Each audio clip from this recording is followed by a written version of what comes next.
Social media पर इसी बात को लेकर के बाबा रामदेव बहुत बुरी तरह से ट्रोल हो रहे हैं कि उन्होंने महिलाओं के बारे में इस तरह की बात कैसे कर दी, जबकि उनके देसी घी के बारे में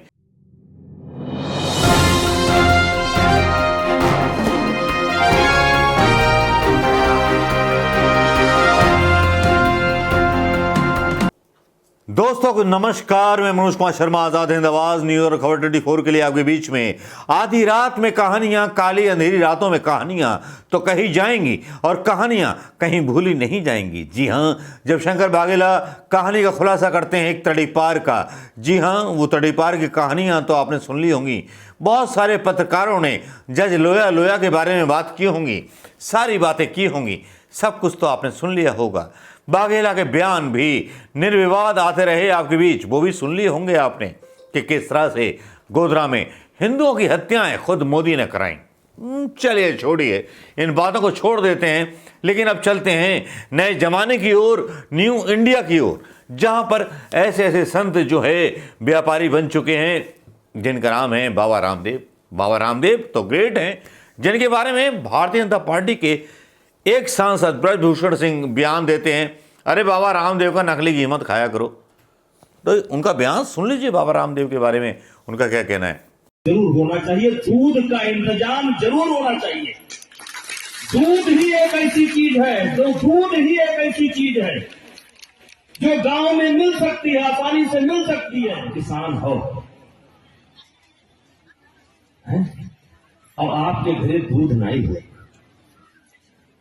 तो बच्चा कैसे स्वस्थ होगा? का रामदेव के नकली घी खाए स्वस्थ हो?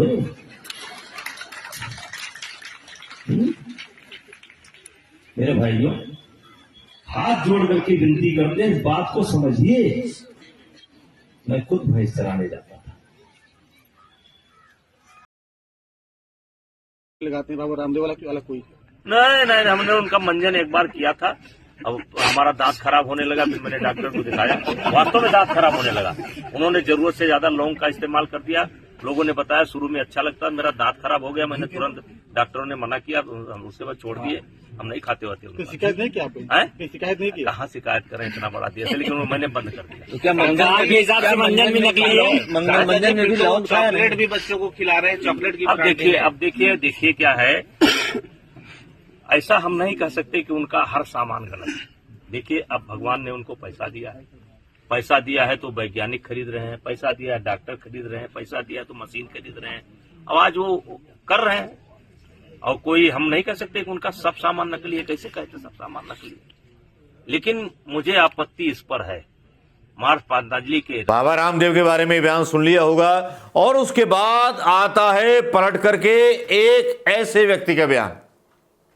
जी हां, ऐसे वैसे का नहीं आता, बाबा रामदेव का ही आता है। वो फडणवीस की बीवी के साथ कुछ काम कर रहे थे, मतलब कोई सभा कर रहे थे, और उसमें उनको नंगी औरतें बड़ी पसंद आ रही थी कि पहना तो सही है, हम भी बचपन में थे, ये था वो था। ये बयान सुन लीजिए, उसके बाद विश्लेषण हम शुरू करते हैं। सबके चेहरे पर मैं देखना चाहता हूं, आप हैं बहुत खुश नसीब हैं आप, बहुत अच्छी लग रही हैं। सामने वालियों को साड़ी पहनने का मौका मिल गया, पीछे वालियों को मिला ही नहीं। साड़ियां अपने झोले में पैक करके लेके आई थी। वो इस सुबह योग किया, उसके बाद इंडिया टीवी का कार्यक्रम शुरू हो गया, उसके बाद अब दोपहर वाला शुरू हो गया। अब घर जाके पहन लेना, कोई बात नहीं। आप साड़ी पहन के भी अच्छी लगती हैं, आप सलवार सूट में भी अमृता जी की तरह अच्छी लगती हैं, और मेरी तरह से कोई ना भी पहने तो भी अच्छे लगते हैं। हम तो लोक लज्जा के लिए पहन लेते हैं। बच्चों को कौन कपड़े पहनाता था पहले? हम तो 8-10 साल तक तो ऐसे नंगे घूमते रहते थे।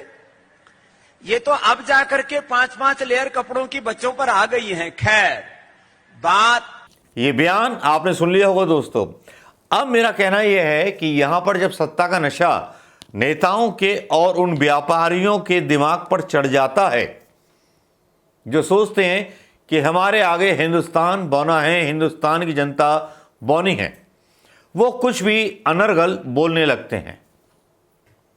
जैसे कि बाबा रामदेव ने बोला, और पीछे अमित शाह ने बोला कि हमने दंगों में सबक सिखा दिया था गोधरा में। ये सत्ता का वो नशा है ना जो हजम नहीं होता। बाबा रामदेव के बिगड़े हुए बोल सुनिए आप, ये क्या बोल रहे हैं, किस हैसियत से बोल रहे हैं। ये एक महिलाओं के बारे में बात कर रहे हैं कि महिलाएं कपड़े ना पहनने। क्या ये कामुक रामदेव है जो पता नहीं किस चश्मे से महिलाओं की इज्जत को देखता है, उनको नग्न देखना चाहता है, उनके बारे में नग्न बातें करना चाहता है, उनकी वेशभूषा पर सवाल उठाना चाहता है। कम से कम मौलवी और मुसलमानों में तो कम से कम यह है कि बुर्के की व्यवस्था है। कभी किसी मौलवी का बयान या किसी मुल्ला का बयान औरतों के बारे में यह ना सुना कि मैं उनको नंगा देख लूंगा। लेकिन बाबा रामदेव जैसा व्यापारी जिसके ऊपर मोदी का आशीर्वाद हो, अदानी का आशीर्वाद हो और रजत शर्मा जैसे न्यूज चैनल के पत्रकार का आशीर्वाद हो, तो वो कुछ भी अल्ल गल्ल पल्ल बोलेगा। क्या इसके विरोध में कहेंगे भक्त? कोई बताएगा मुझे? क्या भक्त इसके बारे में कोई प्रतिक्रिया देंगे बाबा रामदेव के बारे में? शायद नहीं। स्मृति ईरानी, जिसको बोलते हैं कांग्रेस के समर्थक भैंसिया राहुल गांधी के पीछे पड़ गई है। राहुल गांधी का फोटो भी उल्टा करके दिखा देती है। इससे ज्यादा बीजेपी के नेताओं की और क्या होगी। सोशल मीडिया पर ट्रोल हो रहे हैं। जी हिंदुस्तान न्यूज बंद हो जाता है, उसको स्पॉन्सर नहीं मिल रहे, उसको दर्शक नहीं मिल रहे। जरा सोचिए, आने वाले टाइम में बहुत सारे चैनल बंद होने वाले हैं। बाबा रामदेव का ये बयान किसी मीडिया ने नहीं दिखाया होगा, आपको खबरें नहीं दिखाई होंगी कि एक पत्रिका में यह भी छपा है कि मोदी चौथे नंबर के तानाशाह हैं। यह आपको नहीं बताया गया होगा। काला चश्मा है तो काला चश्मा प्रधानमंत्री मोदी के चश्मे की उस पार से देखता है जो मोदी चश्मा पहनते हैं। लेकिन बाबा रामदेव का यह बयान महिलाओं के बारे में बहुत आपत्तिजनक था और शर्मसार था। सोशल मीडिया पर इसी बात को लेकर के बाबा रामदेव बहुत बुरी तरह से ट्रोल हो रहे हैं कि उन्होंने महिलाओं के बारे में इस तरह की बात कैसे कर दी, जबकि उनके देसी घी के बारे में ब्रजभूषण सिंह ने पोल खोल दी थी। वो आपने सुन लिया होगा वीडियो। नमस्कार, जय हिंद दोस्तों। बाबा रामदेव के खुलासे आते रहेंगे, लेकिन सत्ता के नशे में चूर इन बाबाओं के, नेताओं के, अदानी और अंबानी के बहुत सारे वीडियोस अभी आने बाकी हैं। इंतजार कीजिएगा। नमस्कार, जय हिंद दोस्तों।